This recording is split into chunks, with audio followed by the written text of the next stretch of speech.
ప్రత్యేక హోదా అంశాన్ని పార్లమెంట్లో లేవనెత్తాలని ఎంపీలకు జగన్ సూచించినట్లు సమాచారం. వైసీపీ ఎంపీ బుట్టా రేణుకతో మా ప్రతినిధి వినయ్ ఫేస్ టు ఫేస్ ఇప్పుడు చూద్దాం. ఎంపీలతో జగన్ చర్చించారు. అయితే ఏ వ్యూహంతో వైసీపీ ముందుకెళ్తుందో మనతో పాటు మాట్లాడేందుకు బుట్టా రేణుక గారు ఉన్నారు. ఎంపీ ఆమె మేడం చెప్పండి, అసలు పార్లమెంట్లో ఏ స్ట్రాటజీ ముందుకెళ్తున్నారు? మా main agenda is only on special status అండి. Remaining all other activities and bills అవన్నీ కూడా మేము ఎప్పుడు బీజేపీకి అంటే మోదీ గవర్నమెంట్కి మేము సపోర్టివ్గానే ఉన్నాము. ఎక్కడ కూడా మేము వాళ్ళకి ఎగ్నెస్ట్గా వెళ్ళలేదు. మా ఓన్లీ ఒక్క agenda, main agenda like special status సాధించుకోవాలి. దీనికి ఒకటే మేము ఎగ్నెస్ట్గా మేము ప్రభుత్వంతో పోరాడదలుచుకున్నాం. ఎందుకంటే ఇది మేము చేసేది చాలా న్యాయబద్ధమైన పోరాటం. ఏదైతే ప్రామిస్ చేశారో పార్లమెంట్లోనే వాళ్ళు అప్పుడు అపోజిషన్లో ఉన్న వాళ్ళు బీజేపీ గవర్నమెంట్ కానివ్వండి, తర్వాత అప్పుడు రూలింగ్లో ఉన్న కాంగ్రెస్ గవర్నమెంట్, అందరూ కలిసి కట్టుగా వాళ్ళు మనకి ప్రామిస్ చేశారు. అన్యాయం జరుగుతున్న ఏపీకి ఏదో విధంగా కాంపెన్సేట్ చేయాలని స్పెషల్ స్టేటస్ అన్న ఒక ఆయుధాన్ని ముందుకు తీసుకొచ్చి, ఒక పద్ధతిని ముందుకు తీసుకొచ్చి మనకు ఇద్దాం అని అన్నారు. ఇప్పుడు ఏ కారణాల వల్ల వాళ్ళు వెనక్కిపోతున్నారు?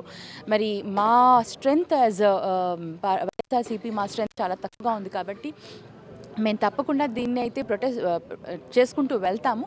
బట్ వీటికి మళ్ళీ ఇంకా ఫ్యూచర్లో ఏ విధంగా మేము వీటిని స్ట్రెంథెన్ చేసేదానికి అనేవి మాకు పార్టీ నుంచి ఇన్స్ట్రక్షన్స్ వస్తున్నాయి. బేస్డ్ ఆన్ ద ఇన్స్ట్రక్షన్స్ మేము ప్రతిరోజు ఒక స్ట్రాటజీతో వెళ్ళదలుచుకున్నాం అండి. హోదా కోసం ప్రజలందరూ కూడా రోడ్డుపైకి వస్తున్నారు, కానీ టీడీపీ మాత్రం ముగిసిన అంశం అంటుంది.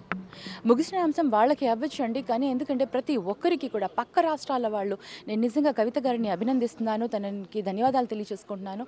పక్క రాష్ట్రంలో ఉండి కూడా వాళ్ళకి ఆంధ్రుల పైన ఉన్న అభిమానం, వాళ్ళకి తెలుగు వారి పైన ఉన్న అభిమానంతో స్పెషల్ స్టేటస్ వీళ్ళకి రావాలి. ఇది ఫైనాన్షియలీ చాలా వీక్గా ఉన్న స్టేట్ అని పక్క రాష్ట్రాల ఎంపీలు మాకు మద్దతు పలుకుతున్నప్పుడు మా రాష్ట్రంలో ఉన్న మా ఎంపీలకు ఎందుకు తెలియట్లేదు?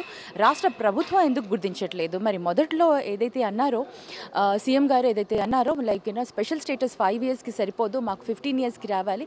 ఏదైనా ఒక ఇండస్ట్రీ పెట్టాలి అంటే వాళ్ళు వచ్చి ఎస్టాబ్లిష్ చేసుకునే దానికే 2-3 years పడుతుంది. ఆ 2-3 yearsలో డెవలప్మెంట్ అనేది మళ్ళీ వాళ్ళకి రాకపోతే అండ్ ఫర్దర్ కంటిన్యూషన్ లేకపోతే వాళ్ళకి నిరాశగా ఉంటుంది. కాబట్టి మీరు 15 years ఇవ్వాలి అని. మరి ఆ స్టేజ్లో ఏమి ఉద్దేశించుకుని అలా మాట్లాడారు? ఇప్పుడు ఈ పరిస్థితుల్లో ఏంటి వాళ్ళని ఏంటి వాళ్ళని ఆపుతుంది అనేది వాళ్ళకే క్లారిటీ లేదు.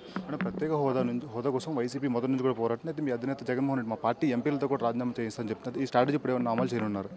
ఇది అంటే డిపెండింగ్ ఆన్ దట్ లైక్ దీనివల్ల ఇది నిజంగా లైక్ ఈ రాజీనామా వల్ల వాళ్ళకి స్పెషల్ స్టేటస్ వస్తుంది మన స్టేట్కి, మన ఆంధ్రప్రదేశ్కి అని అంటే తప్పకుండా ఆయన చెప్పినట్టుగా మేము అందరం కూడా రెడీగా ఉన్నాము. ఎందుకంటే మా లీడర్కి మంచి క్లారిటీ అండ్ వ్యూస్ ఉన్నాయి. వీటిని ఎలా మనం ముందుకు తీసుకెళ్ళాలి? బికాజ్ మేము చేసిన రాజీనామాకి ఒక ఇది ఉండాలి, స్ట్రాంగ్ ఇది ఉండాలండి. మేము చేసే ఉద్యమానికి కానీ, మేము చేసే మా రాజీనామాలకు కానీ మన స్పెషల్ స్టేటస్ సాధించుకునే ఒక ఇది రావాలి.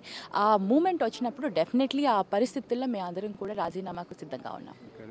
ప్రత్యేక హోదా విషయంలో వెనక్కి తగ్గేది లేదని చెప్పి కూడా బుట్టా రేణుక చెప్తున్నారు. అవసరమైతే మా రాజీనామాలు కూడా సిద్ధం అని చెప్పి కూడా బుట్టా రేణుక చెప్తున్నారు. కెమెరామెన్ గోపాల్తో కలిసి వినయ్, HMT, హైదరాబాద్.